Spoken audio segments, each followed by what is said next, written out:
कल हमने circular wire और सर्कुलर आर्क वाला काम पूरा किया था, है ना। फॉर्मूले शायद आपको याद हो गए वहाँ तो। हर्षित, रिंग के एक्सिस पे क्या फॉर्मूला था? रिंग के एक्सिस पे आर डिस्टेंस दूर फील्ड का।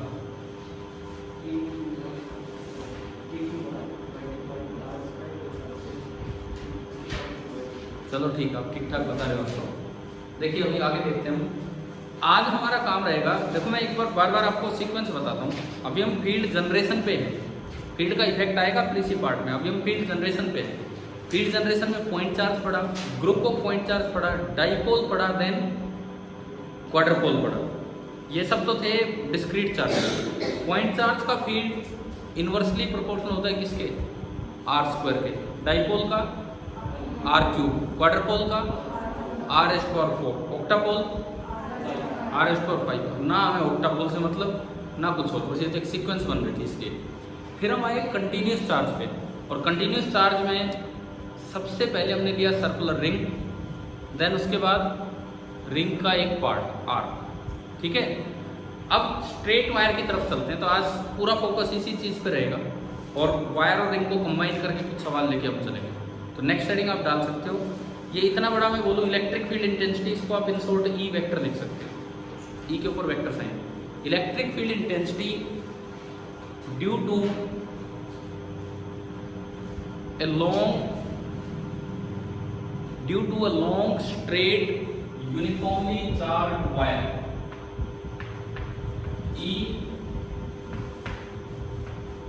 due to long straight uniformly charged wire।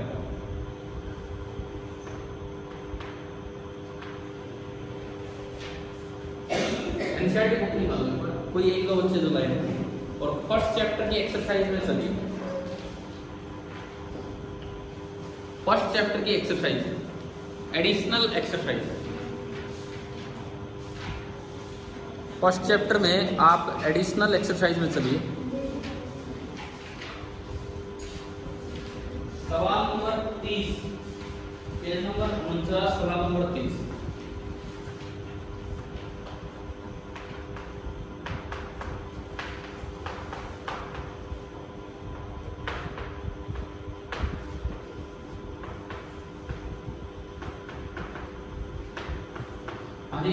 पढ़ लिया आपने क्वेश्चन? क्या यही है कि नहीं? यही जो आपने हेडिंग डाली है, इसमें लिखता है कि obtain the formula for the electric field. Electric field का मतलब field intensity due to long thin wire of uniform linear charge density without using Gauss law. तो यार अभी तो हमने गॉस लॉ तो पढ़ा भी नहीं है, अभी तो हम गए भी नहीं है फ्लक्स वाले पार्ट पे। बिना गॉस लॉ का इस्तेमाल करें, मतलब आपको कूलम्ब्स लॉ इस्तेमाल करना है। एक एलिमेंट मानना होगा, जैसे कल रिंग में माना, डी क्यू की वजह से हमेशा हम K D Q by R square लिख सकते हैं। फिर डायरेक्शन वायरेक्शन देखनी होगी, और फिर उनका वेक्टर सम करना होगा, वो कंपोनेंट करते हैं क्या करते हैं, समझ आ गया है ना। ये देखो, ये आपकी टेक्स्ट बुक का क्वेश्चन है, तो ये एज इट इज आपके सीबीएसई एग्जाम में आ सकता है, ठीक है। अब बच्चे वहाँ क्या करेंगे? गॉस लॉ से कर आएंगे। गॉस लॉ हम पढ़ेंगे आगे। बच्चे गॉस लॉ वाला याद करके जाते हैं, जबकि इसमें तो पूछा ही कुछ और है। आगे आपको दिया गया है वहाँ की विदाउट यूजिंग गॉस लॉ, मतलब कूलम्ब्स लॉ से करना और इंटीग्रेशन से। तो मेरा ये टॉपिक एक क्वेश्चन ही है सीधा, तो इसके साथ ही नंबर पे अपना डाल ही देना। टॉपिक अपने आप में क्वेश्चन है। चलिए स्टार्ट करते हैं, कैसे क्या करना है। देखो, ये कोई स्ट्रेट वायर हमने ली, लॉन्ग वायर।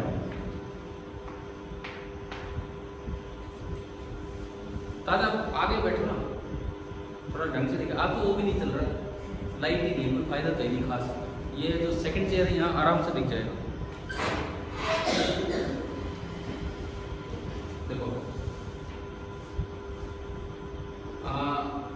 यहाँ पे हमें इसकी लीनियर चार्ज डेंसिटी लैम्डा है और वो यूनिफॉर्म है, और मुझे इसकी वजह से इस वायर से किसी भी r डिस्टेंस दूर फील्ड निकालना है, इलेक्ट्रिक फील्ड निकालना है कि कितना होगा इस वायर से किसी भी r डिस्टेंस दूर। ठीक है, ये मेरा काम है यहाँ पे।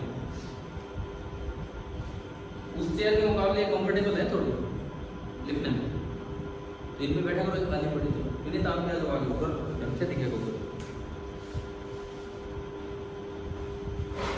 एक्चुअली ये चेयर बहुत ही टूट गई है बस धीरे धीरे समय के साथ साथ। ये 2009 से चल रही है चेयर, तो टूट गई काफ़ी, बची ही 6 हैं।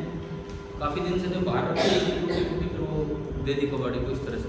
और मुझे लगता है इनके मुकाबले बहुत ज़्यादा कंफर्टेबल चेयर है बैठने में। देखो मुझे यहाँ पे फील्ड निकालना है, तरीका वही है, रिंग की तरह मुझे जाना होगा। सबसे पहले मैं एक रेफरेंस लाइन मानूं, कल की तरह मानिए रेफरेंस लाइन। अब मैं एक एलिमेंट मानूंगा, यहां से मैं गया किसी थीटा एंगल, ठीक है, यहां से मैं गया किसी थीटा एंगल पे। एलिमेंट मानने के लिए मुझे थोड़ा सा और चलना होगा। समझ आ रहा है नहीं क्या हो रहा है? एलिमेंट मानने के लिए मुझे थोड़ा सा और चलना होगा, तो थोड़ा और गए, और ये हमेशा बोला जाता है थीटा प्लस डी थीटा। ये एक स्मॉल लेंथ बनी है मेरे पास, छोटी सी लेंथ बनी है मेरे पास। मान लो मैं ये लेंथ चला गया L, तो ये लेंथ मेरा हो गया L प्लस DL। मान लो ये जो डिस्टेंस है, लेट दिस डिस्टेंस की x, तो जो अगली डिस्टेंस होगी कितनी x प्लस, तीन वेरिएबल एक साथ चल रहे हैं एलिमेंट मानने में, तीन वेरिएबल। समझ आ रहा है? देखो अगर मैं इसको देखूं तो एक छोटा सा पॉइंट चार्ज मानने में मेरे 3 वेरिएबल आ गए। छोटा सा पॉइंट चार्ज मानने में 3 वेरिएबल आ गए। एक वेरिएबल है L, एक वेरिएबल है x, और एक वेरिएबल कौन है? थीटा। एलिमेंट हमने कैसे माने कि आपको समझ आ रही है? मैं यूं कहूं सेंटर लाइन से मैं L दूरी पे जाके थोड़ा DL आगे गए, या मैं यूं कहूं इस सेंटर लाइन से थीटा एंगल पे जाके d थीटा और आगे गए, या यूं कहें कि ये दूरी x थी तो थोड़ी x प्लस dx आगे गई। तो मेरे लिए तो ये तीनों ही वेरिएबल्स हो गए। ठीक है, इस पे जो चार्ज है अगर मैं उसे dq कहता हूं, तो भाई dq बताओ, लैम्डा और dl की टर्म्स में dq कितना है? अगर इसकी यूनिट लेंथ पे चार्ज लैम्डा है तो dl लेंथ पे चार्ज कितना होगा? अगर इसकी यूनिट लेंथ पे चार्ज लैम्डा है तो dl लेंथ पे चार्ज कितना होगा? Lambda into dl। ये लीनियर चार्ज डेंसिटी है, लैम्डा मैंने लिख के छोड़ दिया, लीनियर चार्ज डेंसिटी मतलब charge on unit length. Unit length पे लैम्डा, तो जो dl लेंथ है उस पे चार्ज होगा लैम्डा इनटू dl। dq आ गया मेरे पास। dq एक छोटा सा पॉइंट चार्ज है जो यहाँ से x दूरी पर रखा है, तो जो इस dq का फील्ड होगा, वो इधर की तरफ होगा रेडियली आउटवर्ड। रेडियली आउटवर्ड इसलिए कि मैं मान रहा हूं कि लैम्डा क्या है? पॉजिटिव। लैम्डा है पॉजिटिव चार्ज का फील्ड दूर की तरफ होता है, जैसे कल रिंग में था। तो ये आपका DE बना, और DE आपका हो जाएगा K, वही हमारा K 1/4 pi epsilon not into dq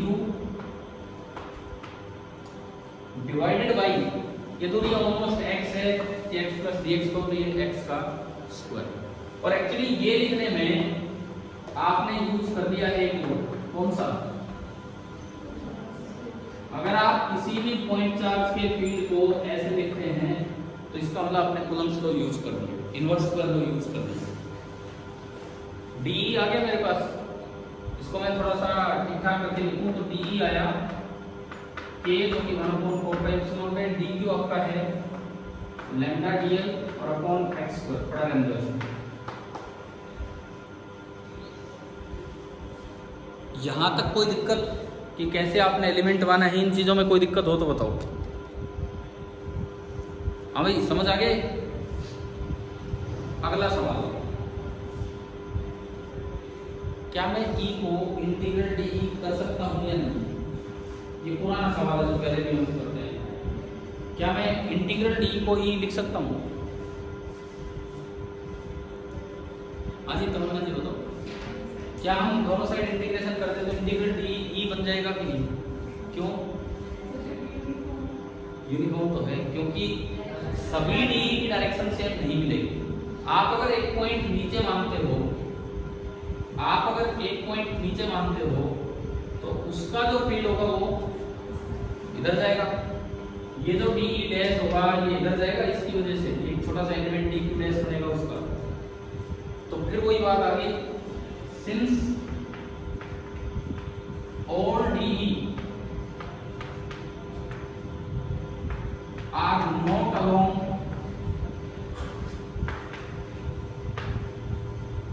the same direction, इस वजह से हम ये नहीं कह सकते हैं कि E is equal to integral D। तो ऐसे केस में हम क्या किया करते थे बताओ? हम इसको ओरिजिन मान लेते हैं, एक डायरेक्शन को एक्स एक्सिस। परसों की जो क्लास थी रिंग वाली क्लास, उसमें भी काम यही किया था हमने, रिंग वाली क्लास, परसों वाली क्लास में एक डायरेक्शन को Y axis, let this angle with theta. तो भाई इस डी के दो कंपोनेंट बनेंगे, इधर तो क्या बनेगा डी कोस थीटा, और नीचे क्या बनेगा D sine theta. D sine theta को ऊपर वाले का कंपोनेंट कैंसिल करवा देगा, ओनली जुड़ेंगे कौन? ये एक्स के अलोंग, एक्स के अलोंग ही जुड़ेगा, मतलब जो ई होगा वो केवल और केवल ई एक्स के अलोंग होगा, and that will B only integral D x and that will B integral d cos theta, that will B integral d cos theta. क्या ये लगभग सेम काम चल रहा है लेकिन की तरह जो परसों किया था हमने? आपको परसों तो नहीं थे ना, नहीं थे, तो क्या आपको ये पॉइंट समझ आया है? नहीं है, दोबारा समझो, क्योंकि मैथ्स का छोटा सा पॉइंट है, कोई ऐसा खतरनाक फिजिक्स नहीं लग रही है इसमें। एक बार देखिए इधर, देख लीजिए इधर क्या है। इलेक्ट्रिक फील्ड इंटेंसिटी एक वेक्टर क्वांटिटी है, इसका डी इधर है, मान लो ये 5 है, और इस नीचे वाले का डी इधर है, ये भी 5 है। क्या इन दो वेक्टर्स का 5 और 5 का सम 10 हो सकता है? नहीं हो सकता। 10 तब होता है जब दोनों की डायरेक्शन सेम होती है। तो ऐसे केस में आप क्या करोगे, 5 का ये कंपोनेंट करो, इस 5 का भी ये कंपोनेंट करो, उनको जोड़ दो क्योंकि ये वाले कंपोनेंट कैंसिल आउट हो जाएंगे। तो डीई तो आपने लिखा, लेकिन नेट ई इंटीग्रल डी नहीं होगा, क्योंकि इंटीग्रेशन तो उठा के सबको जोड़ देता है, आपको केवल सामने वाला कंपोनेंट जोड़ना है। तो नेट ई जो होगा वो बनेगा डी कोस थीटा का इंटीग्रेशन। इंटीग्रेशन मतलब सीधा सम। अभी आया कुछ समझ आ गया? ठीक है, ठीक है, तो इसको आगे बढ़ाते हैं। कोस थीटा बताओ, कोस थीटा कहां से निकाल के लाएंगे भाई? ये अच्छा, ये थीटा क्यों लिया आपने? थीटा तो एक अंदर ले रखा था, फिर इसको थीटा क्यों लिया? ये तो पता नहीं भूल गया।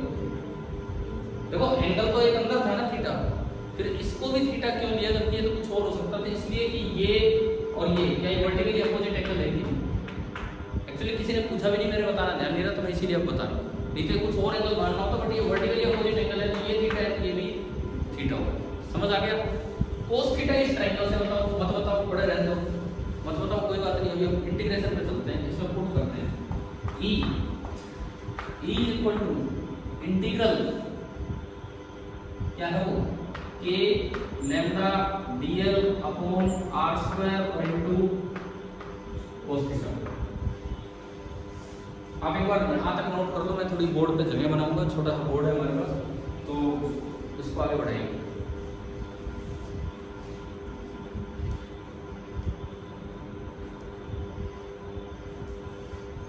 कई जगह तो बहुत बड़े बड़े बोर्ड होते हैं, मिटाने नहीं पड़ते एक टॉपिक को।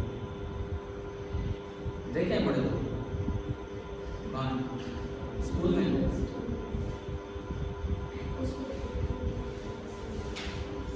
हमारे कॉलेज में जहाँ पढ़ते थे वहाँ थे बड़े बोर्ड।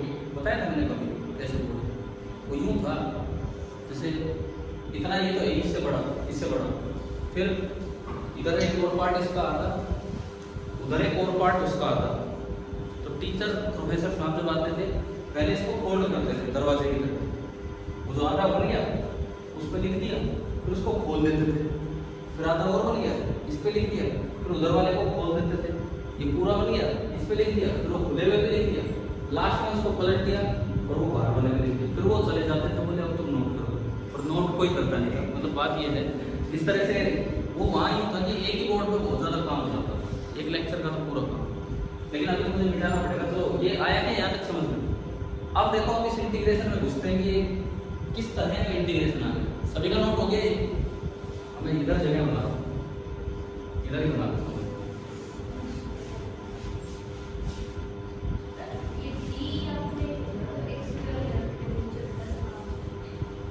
एक्स ही लेना है, यहाँ मैंने क्या कर दिया गलती से आर स्क्वायर, ये एक्स स्क्वायर ही लेना, एक्स क्यूब, ठीक है। सबने अपनी कॉपी पे भी आर स्क्वायर लिख दिया, तो थोड़ा देख के इधर देखो, ये एक्स स्क्वायर नहीं है ना, एक्स स्क्वायर ये उधर से देख लेते, आर एक अलग है, आर तो कांस्टेंट टर्म है, एक्स एक वेरिएबल टर्म। देखो वेरिएबल ऊपर लिखे हैं 3। अब मैं अगर इस इंटीग्रेशन को आगे बढ़ाऊं, क्या क्या कांस्टेंट है इसमें बताओ? के, लैम्डा, एक्स भी वेरिएबल, एल भी वेरिएबल और थीटा भी वेरिएबल। तो के लैम्डा तो बाहर आया, अंदर बचा cos theta upon x square into DL. एक बार यहां तक पूछो, इक्वेशन नंबर 2।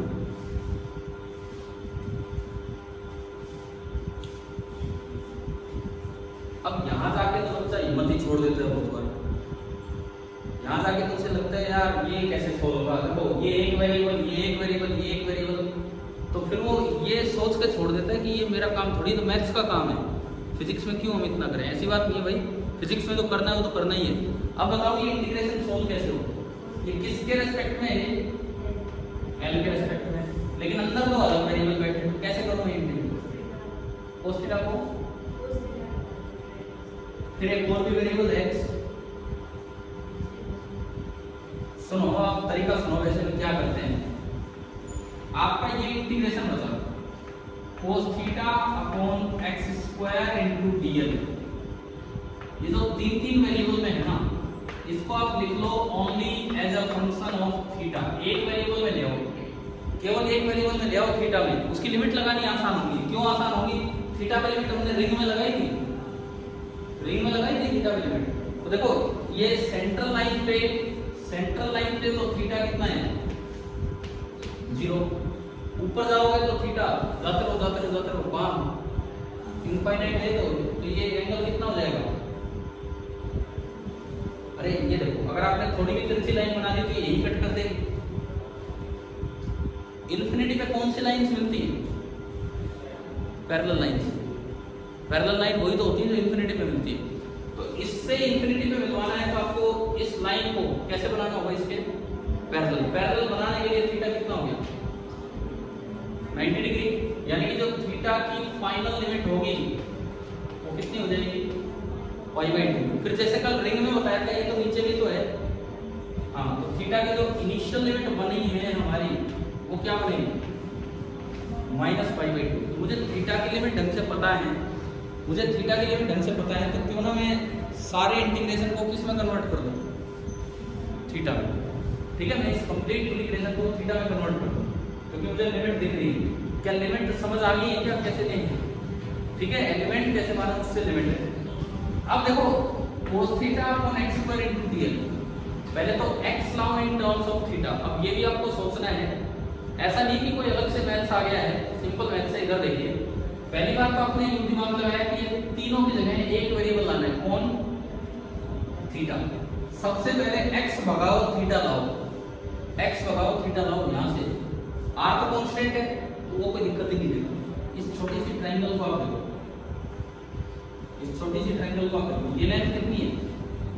r, ये लेंथ कितनी है? l, ये थीटा और ये x, बन गई हमारी ट्रायंगल। अब आप x भगाओ थीटा लाओ, r को यूज करो। तो कौन सा क्या यूज करूं मैं? अरे sin cos tan, कौन सा t रेशियो? x की जगह थीटा लाना है r का यूज करके। r और x का रेशियो को क्या कहेंगे? cos थीटा बन गया। यानी कि मेरा पहला पार्ट बना cos theta is equal to base upon hypotenuse.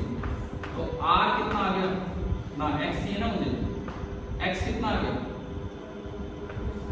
r second theta.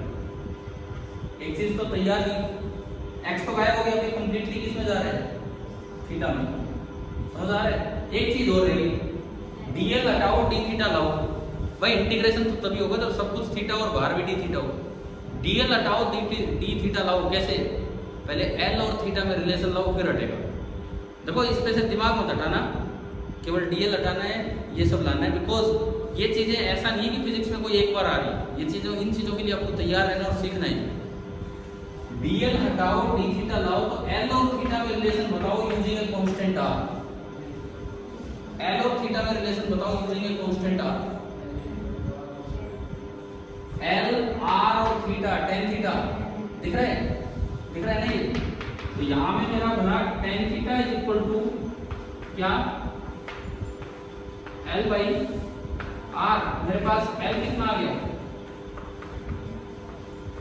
r tan theta. मुझे l और थीटा में रिलेशन मिला, लेकिन मुझे l नहीं चाहिए, मुझे तो d थीटा चाहिए dl हटा के।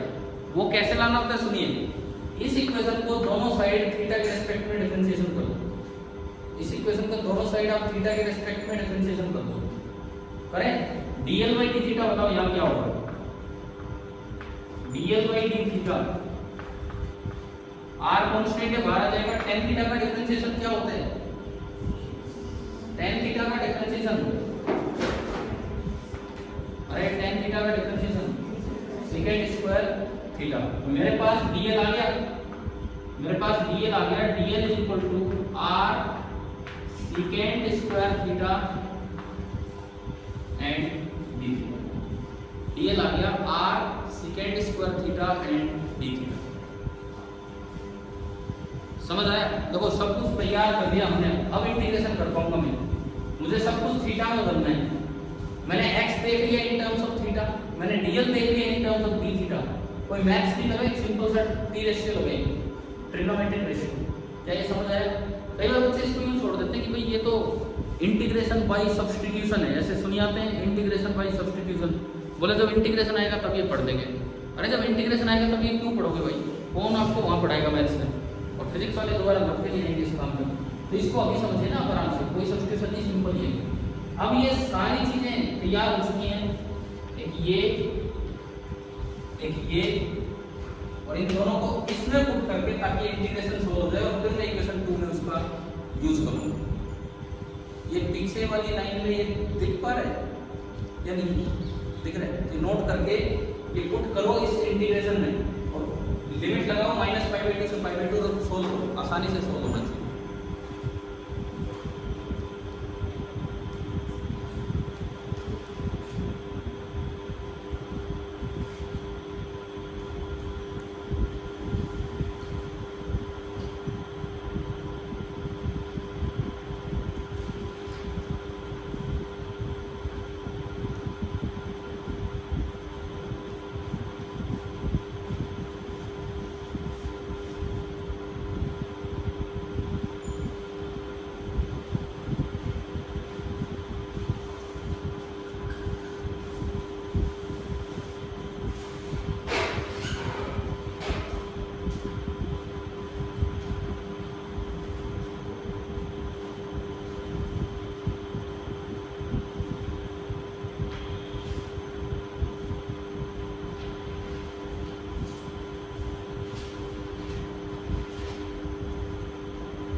करो एक काम करो,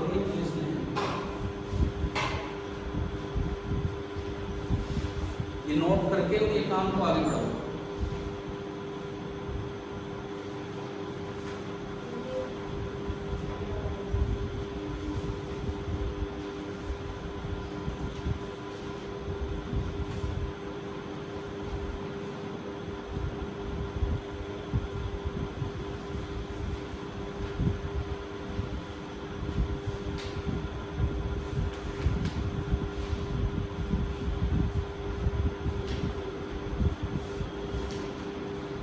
आपने 3 वेरिएबल को एक में कैसे कन्वर्ट किया, समझ आया। और थीटा में क्यों कन्वर्ट किया, क्योंकि थीटा में लिमिट दिख रही है। क्या एक आसान इंटीग्रेशन तक पहुंच पाए? जो एक इम्पॉसिबल सा इंटीग्रेशन दिख रहा था उसे आपने थोड़ा सा लॉजिक लगा के आसान बना दिया। देखते हैं, इधर जगह बना दो, नोट हो गया, इधर मतलब पढ़।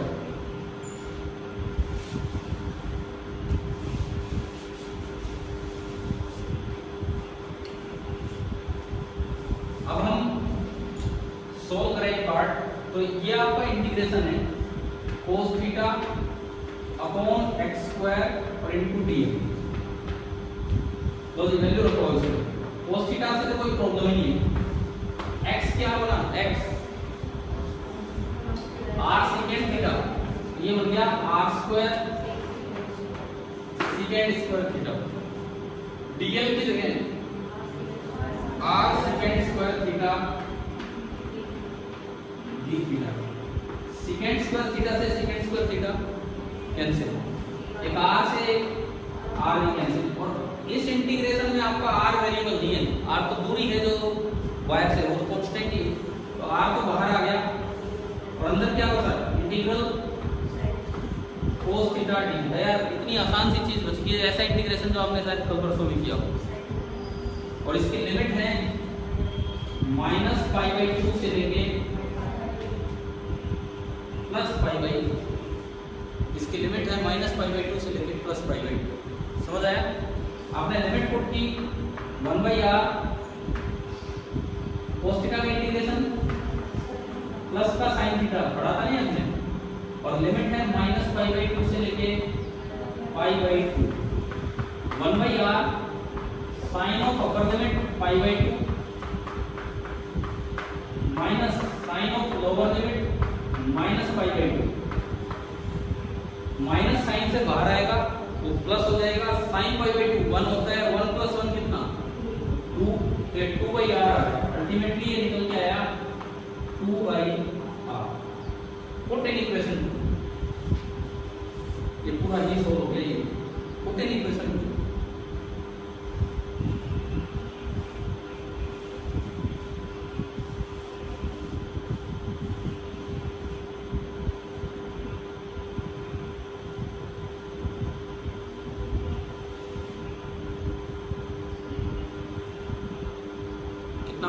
क्या आंसर आ गया 2k λ/r। तो अगर आप उस चीज को इक्वेशन 2 में यूज करेंगे तो E आपका बन जाएगा 2k λ/r। इस फॉर्मूले को यहाँ तो हम ऐसे ही रखते हैं, लेकिन एग्जैक्ट तरीका ये होता है कि k को 1/4πε रखते हैं। तो E आपका निकल के जाता है λ/4 आएगा तो 2 से 2 कटेगा, λ/2πε0r। E आपका बना λ/2πε0r। ये आपका वो क्वेश्चन नंबर 1.30 हो गया है। ये ध्यान रखना कि अगर ये आएगा ये एग्जाम में तो इस तरह से पूरा प्रूव करना है विदाउट यूजिंग गॉस लॉ। इस तरह का समझ आ गया? यहाँ मैं बता रहा हूँ बच्चे अटक जाते हैं इंटीग्रेशन में, और फिर इसके बाद बस लिख देंगे सोल्विंग या इंटीग्रेटिंग बाई सब्स्टिट्यूशन, छोड़ जाते हैं। कैसा सब्स्टिट्यूशन, कुछ नहीं है। क्या समझ आ गया है ना वहाँ से कैसे कैसे हमने सोचा? और ये फॉर्मूला याद ऐसे रखना है 2k λ/r। ग्राफिकली भी ये चीज आपको दिखानी आनी चाहिए। विद r जैसे जैसे r बढ़ेगा e कम होगा, इनवर्सली प्रोपोर्शनल ये बन रहा है r के। तो जैसे जैसे r बढ़ेगा e कम होगा, तो ये जो आपका ग्राफ है ये यूं रहेगा।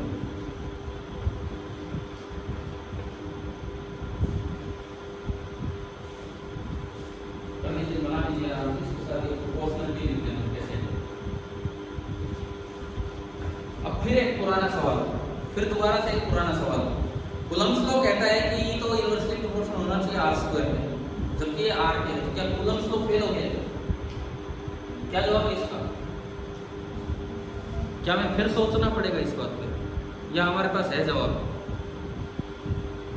ये E according to Coulomb's law होना चाहिए इनवर्सली प्रोपोर्शनल टू r², जबकि ये तो r के प्रोपोर्शनल आ रहा है। यार क्या कूलम्स लॉ वायलेट हो रहा है क्या? आंसर है नहीं। कूलम्स लॉ ही अगर वायलेट होता तो मैं वो DE लिख ही नहीं पाता जो आपने आर स्क्वायर। लेकिन कई सारे कूलम्स लॉ से आने वाले फील्ड का जो वेक्टर सम होगा उसमें हो सकता है 1/r आ जाए, उसमें तो हो सकता है r गायब भी हो जाए। उसमें तो रिंग में और भी अनोखा काम हुआ था, r ऊपर ही आ गया था। पास वाले पॉइंट पे आपको ध्यान है, दूर जाने पे ई बढ़ रहा था। अरे याद है कि नहीं, परसों की तो बात है। तो कूलम्स लॉ वहाँ भी फेल नहीं हुआ। कूलम्स लॉ तो कह रहा था दूर जाने पे फील्ड कम होना चाहिए, लेकिन रिंग में दूर जाने पे फील्ड बढ़ रहा था, फिर भी कूलम्स लॉ वैलिड था। क्यों? कूलम्स लॉ पॉइंट चार्ज का फील्ड बताता है। बिल्कुल सेंटर पे वो मारने काटने को तैयार थे और कैंसिल आउट हो गए थे। आगे जाने पे कूलम्स लॉ तो फील्ड कम करवा रहा था, परंतु एक दूसरे की सपोर्ट में आके वो फील्ड बढ़ा रहे थे। समझ आ रहा है ना ये? तो कूलम्स लॉ तो वैलिड नहीं हुआ। चलो, एक लॉन्ग वायर का फील्ड आ गया आपको समझ, ठीक है। ये क्योंकि ये बुक में क्वेश्चन है तो इसलिए आपके बोर्ड के लिए भी ये इंपॉर्टेंट है ये पार्ट, ठीक है। विद गॉस लॉ भी हम करेंगे, गॉस लॉ के साथ, without Gauss law Coulomb's law से ऐसे आता है।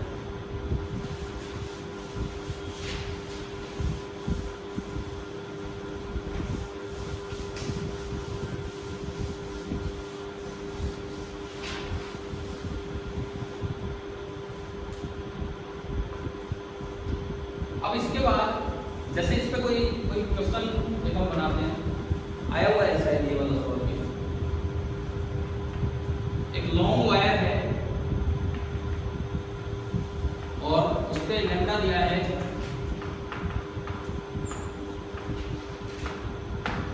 Uniform and lambda is positive.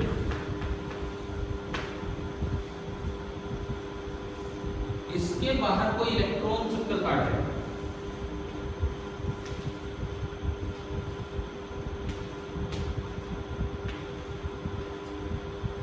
जिसका कि मास तो m है और चार्ज है -e।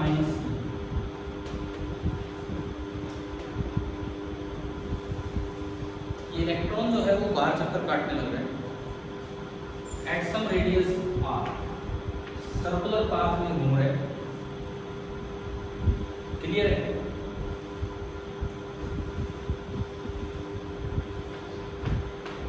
फ्लो मतलब find kinetic energy of electron and its dependence on r, कि r बढ़ाने पे काइनेटिक एनर्जी कम होगी बढ़ेगी, ये चीज। इस रिवॉल्विंग इलेक्ट्रॉन की आपको काइनेटिक एनर्जी निकालनी है, उसकी क्या डिपेंडेंस है आपको होने वाला।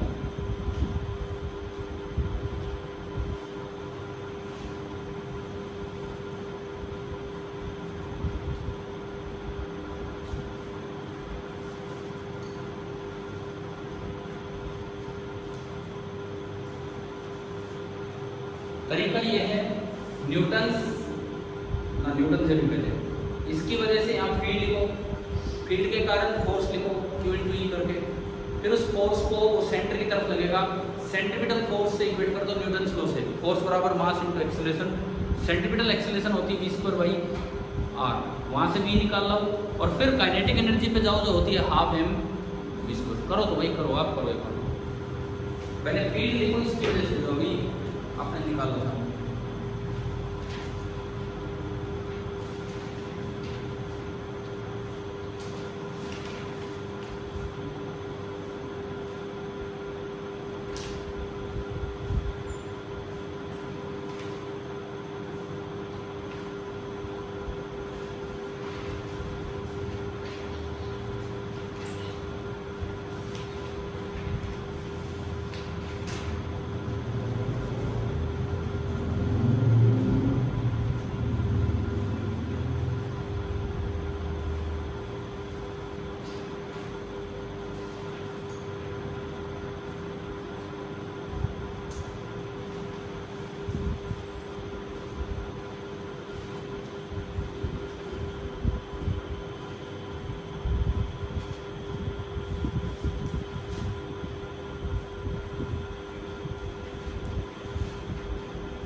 पहले तो मुझे बताओ फील्ड कितना, 2k लैम्डा बाई आर किधर होगा, लैम्डा अगर पॉजिटिव तो फील्ड किधर होगा, बाहर की तरफ।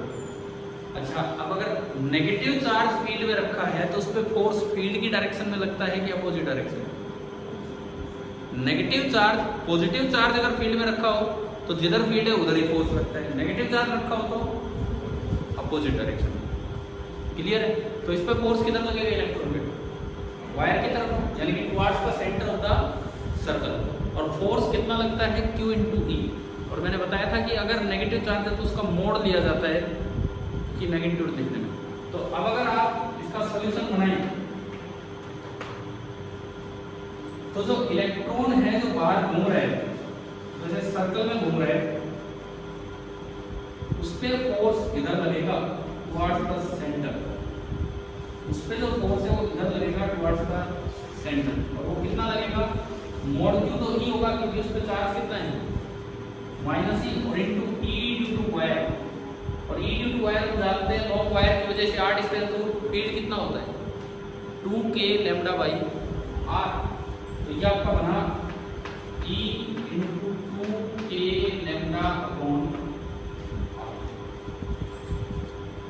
E × 2k lambda upon R. Okay, आगे ना समझ। ये फोर्स, मान लो इलेक्ट्रॉन की स्पीड है v, टेंजेंशियल होगी। सपोज वो इलेक्ट्रॉन इस चक्कर में v से घूम रहे हैं, हर जगह मैंने टेंजेंशियल दिखा दी कि उसकी स्पीड v। अगर एक सर्कल में कोई पार्टिकल v स्पीड से घूमता है तो टुवर्ड्स द सेंटर उसकी एक्सेलरेशन क्या होती है, सेंट्रीपिटल एक्सेलरेशन का क्या फॉर्मूला होता है। अगर किसी की स्पीड v है, रेडियस r है, तो सेंट्रीपिटल एक्सेलरेशन का क्या फॉर्मूला होता है, बताओ यार, कोई भी बच्चा बता दे। v²/r, पढ़ा है ना, याद तो आ रहा है। तो जो इसकी एक्सेलरेशन होगी टुवर्ड्स द सेंटर, मतलब जिधर फोर्स लग रहा है उधर जो एक्सेलरेशन होगी a centripetal, that will be equal to v²/r, v²/r। तो ये अपना डायग्राम बना लो इलेक्ट्रॉन का, इलेक्ट्रॉन जब घूमेगा तो ऐसा diagram. Apply Newton second law, apply Newton's law second on electron along centripetal direction. Electron पे न्यूटन सेकंड लॉ लगाए अलोंग सेंट्रीपिटल डायरेक्शन। तो न्यूटन सेकंड लॉ कहता है net force is equal to mass into acceleration. Force F है, ये निकाल के बैठे हो, मास दे रखा है इलेक्ट्रॉन का m, और एक्सेलरेशन g² रहेगा। मैं इसको ऊपर लिखता हूं, इसके बाद आपको ये लिखना होगा F is equal to m into ac। तो F तो आपका है E into 2k lambda by r, m, और एक्सेलरेशन है v²/r। r से r कैंसिल, तो मेरे पास v आ गया, v आ रहा है, m नीचे 2ek लैम्डा बाई m का स्पीड आ गई। रिवॉल्विंग पार्टिकल की स्पीड निकालनी आ गई। समझ आया कि कैसे किया? अच्छा, स्पीड आ गई, लेकिन मुझसे पूछा क्या है उसने, काइनेटिक एनर्जी। तो काइनेटिक एनर्जी तो होती है ½ mv²। तो करो अगला स्टेप।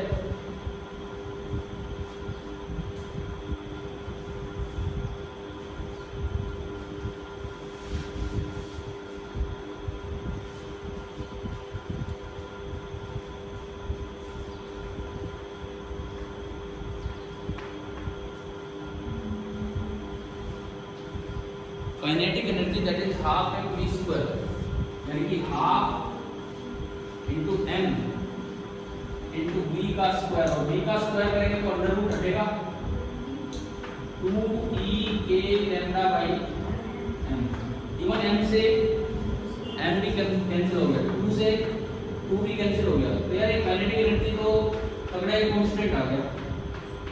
e लैम्डा और k की जगह कितना 4 5 एप्सिलॉन।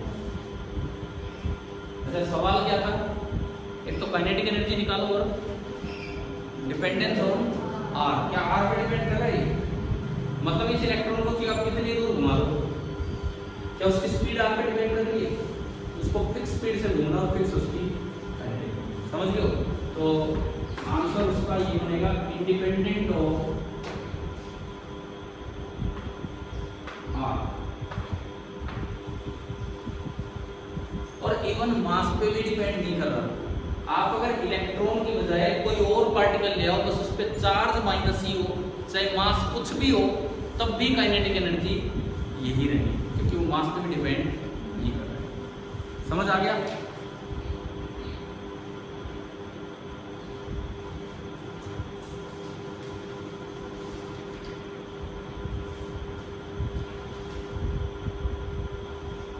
क्लियर है ये चीज? अब ठीक है, लॉन्ग वायर का बहुत अच्छे से बच्चे कर जाते हैं, दिक्कत आती है शॉर्ट वायर। कभी कभार सवाल में शॉर्ट वायर दे देते हैं, ज़्यादातर तो लॉन्ग वायर पे देख ही लिया, एनसीईआरटी का सवाल है, कर लिया क्या है क्या नहीं। ये जो क्वेश्चन मैंने करवाया है ना, मुझे जहाँ तक याद आ रहा है ये सीबीएसई एग्जाम में आया था, बोर्ड एग्जाम में। आप कभी सोच रहे हो कोई IIT एडवांस या उसका कोई सवाल चल रहा है, बोर्ड एग्जाम का सवाल है। सिंपल जो AISSC के पेपर होते हैं उनका ये क्वेश्चन था, उसमें शायद ये काइनेटिक एनर्जी निकलवा के आर के साथ ग्राफ मांगा था। तो ग्राफ क्या होगा, आर पे डिपेंड ही नहीं कर रहा, तो आर पे डिपेंड ही नहीं करेगा तो ग्राफ होगा वो स्ट्रेट लाइन हो जाएगा इस तरह से ना। तो मतलब मैं आपको ये बता रहा हूँ, सीबीएसई भी कोई ऐसे नहीं है कि बिल्कुल ही सीधे सीधे प्रूफ मांगती है, कुछ भी सवाल बना के दे सकती है। जैसे ये वाला सवाल आया था, ये मुझे याद नहीं है लेकिन आया हुआ है, ठीक है। अब बात ये मैंने कही हुई, अगर शॉर्ट वायर आ जाए, देखो एक दिन हमने डाइपोल में ब्रह्मास्त्र की बात की थी। ब्रह्मास्त्र जब भी आएंगे हम उनके प्रूफ नहीं करेंगे, और सारी चीज़ें हम प्रूफ के साथ चल रहे हैं। एक आधी चीज़ बिना प्रूफ भी कर लीजिए, प्रूफ तो होते हैं हर चीज़ के, लेकिन वो प्रूफ है जो हमारे काम नहीं आने, समझ गए हो ना, बोर्ड में काम आने ना कहीं और किसी कॉन्सेप्ट में वो प्रूफ वाला कॉन्सेप्ट काम आना है। तो इसलिए मैं अब आपको शॉर्ट वायर का तरीका यही है, जैसे लॉन्ग वायर का डिराइव किया उसी तरीके से। तो अब नेक्स्ट हेडिंग ये डालना, E due to a short straight uniformly charged wire, long की बजाय शॉर्ट करो, तो कोई एक फाइनाइट सी लेंथ दे रखी है। शॉर्ट का मतलब है कोई भी एक फाइनाइट लेंथ दे रखी है।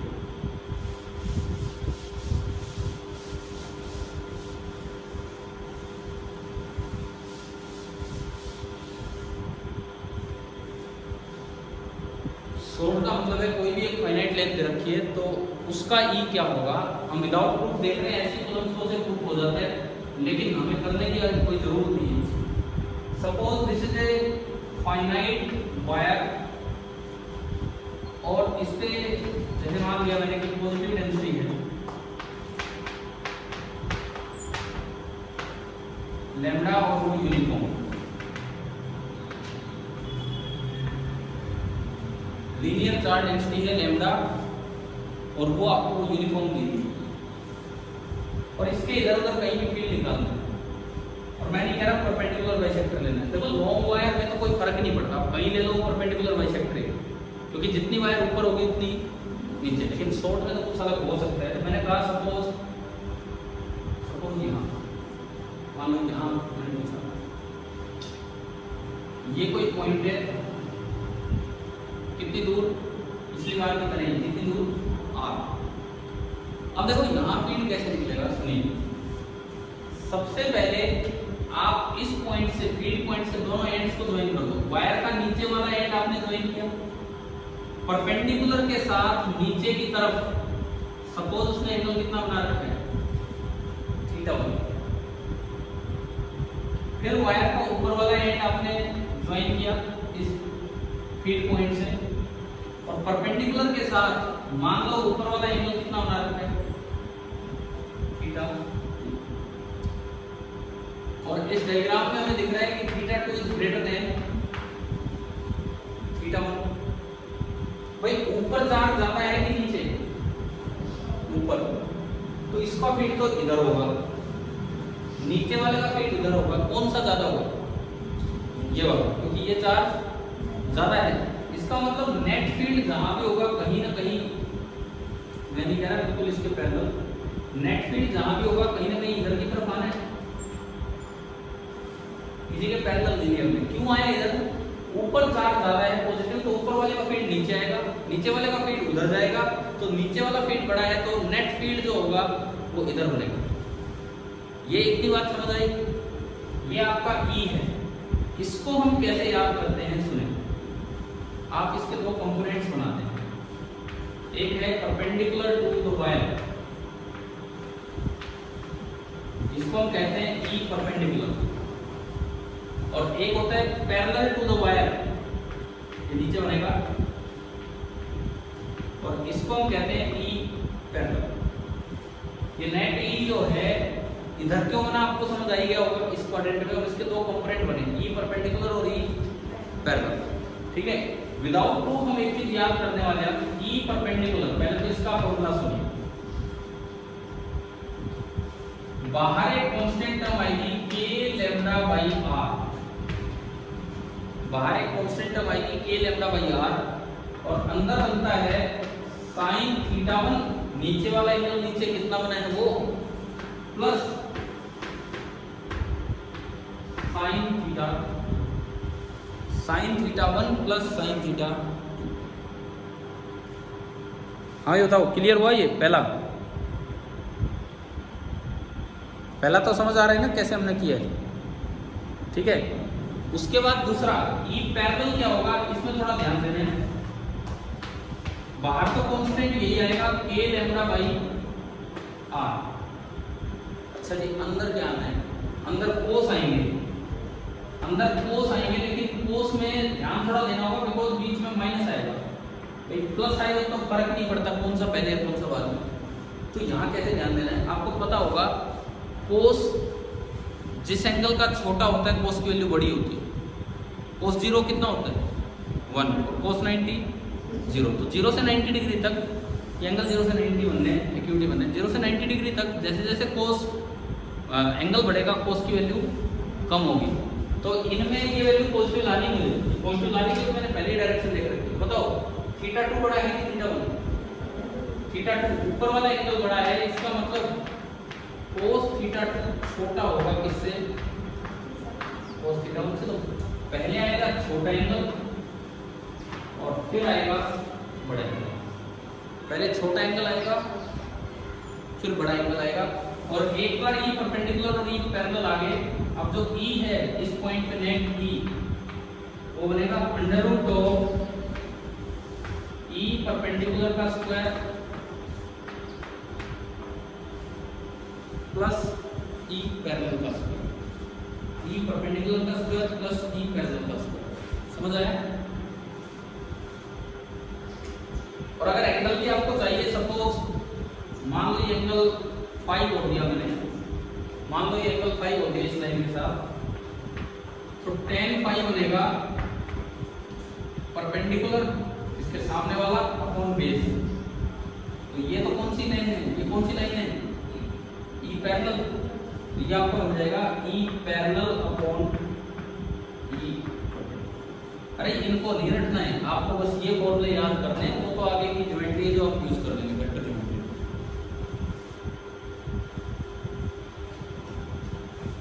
क्या ये फॉर्मूले याद हुए किस तरह से लगाने हैं?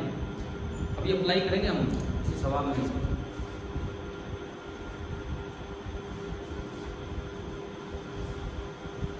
चले करें अप्लाई, दिखिए ना।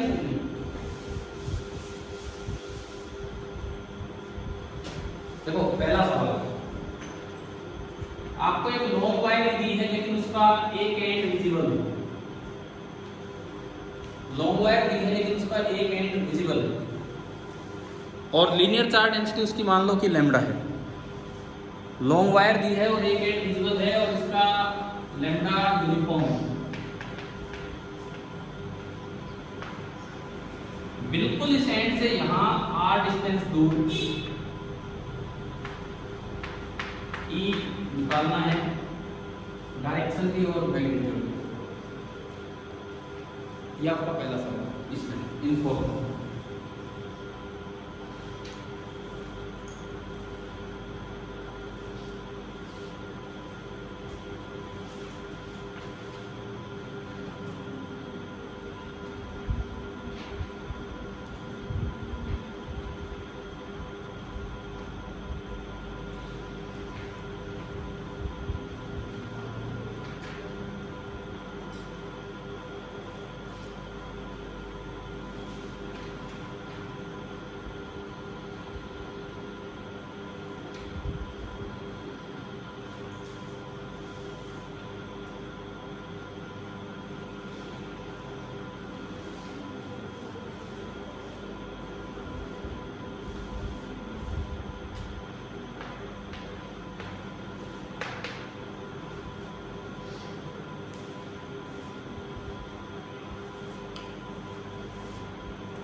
इसके सॉल्यूशन में आप बताओ थीटा 1 कितना, सबसे पहली बात, और थीटा 2 कितना।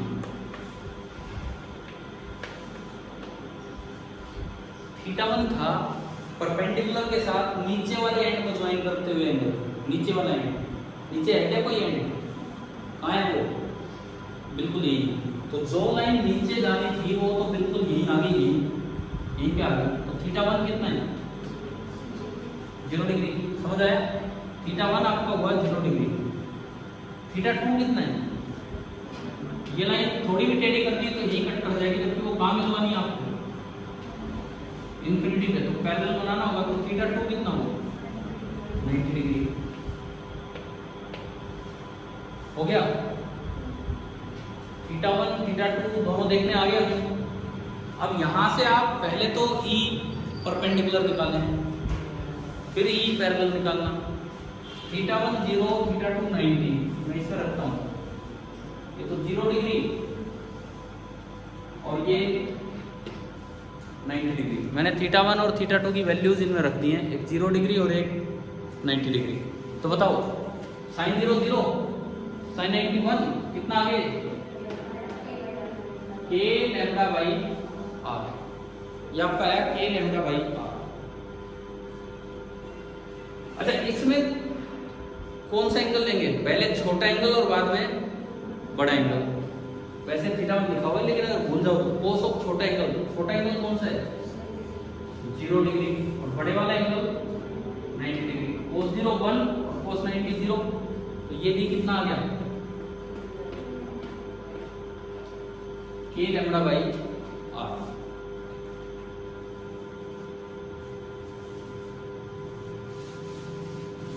अपने सॉल्यूशन में पहले तो ये दो काम किया आपने।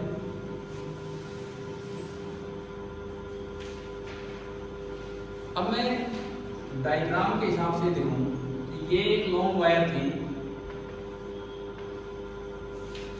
और ये इसका पॉइंट था, ये एक लॉन्ग वायर थी और नीचे ये एक इसका पॉइंट था। अगर मैं डायग्राम के हिसाब से चलूं तो यहाँ पे देखो, यहाँ पे r डिस्टेंस दूर आप गए, ई पैरेलल वो भी कितना है, a lambda by R. E perpendicular वो भी कितना है, ए लैम्डा बाई आर। तो अगर आप इनका रिजल्टेंट दिखाएं तो बिल्कुल बीचों बीच आएगा। ई बता दो कितना होगा, स्क्वायर करके ऐड करके अंडर रूट 2 टाइम्स हो गया, रूट 2 के लैम्डा बाई आर, वेयर के इज 1/4 पाई एप्सिलॉन। ये तो आ गया ई का मैग्नीट्यूड। डायरेक्शन, मान लो एंगल फाई है, तो फाई कितना होगा, 45। tan फाई कितना, के लैम्डा बाई आर, ये तो परपेंडिकुलर वाली लाइन होगी और ये बेस हो गया अपॉन के लैम्डा बाई आर, कितना आया 1, तो फाई कितना हो गया 45 डिग्री। इक्वल वाले हैं तो बाइसेक्ट ही करेगा, तो फाई आ गया 45 डिग्री। ई तो होगा रूट 2 के लैम्डा बाई आर और फाई आपका कितना हो जाएगा 45 डिग्री। ठीक है, ई तो आपका हो गया रूट 2 के लैम्डा बाई आर और फाई हो गया आपका 45 डिग्री।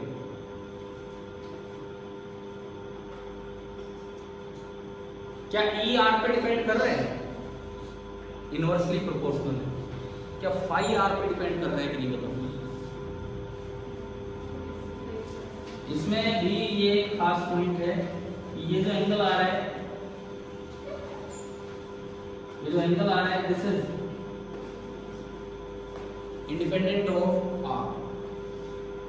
इस बात का क्या मतलब है, ये इंडिपेंडेंट ऑफ आर, ये भी मैं आपको समझा देता हूं कि क्या है। इस बात का ये मतलब है कि अगर ये आपने वायर बनाई लॉन्ग वायर, इस लाइन पे आप कहीं जाओ, ये एंड है, इस लाइन पे आप कहीं जाओ, फील्ड कम होगा, आगे जाने पे आर बढ़ने पे फील्ड कम होगा, लेकिन इस लाइन के साथ हर बार वो कितने एंगल पे होगा 45 डिग्री। मतलब यहाँ फील्ड अगर इधर है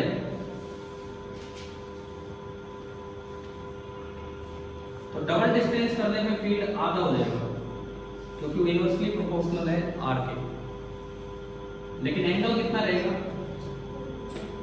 45। आप और आगे जाओगे फील्ड और कम हो जाएगा, बट एंगल कितना रहेगा 45। यानी कि इस लाइन पे जो फील्ड्स हैं वो एक दूसरे के पैरेलल हैं। समझ आ गया है कि नहीं? इस लाइन पे जो फील्ड्स होंगे वो सारे के सारे एक दूसरे के पैरेलल हैं। अभी बताओ, आज ये लॉन्ग वायर वाला और शॉर्ट वायर वाला ये पॉइंट्स क्लियर हो गए कि नहीं? ठीक है, एक क्वेश्चन होमवर्क के लिए दे रहा हूँ, ट्राई करके देखना।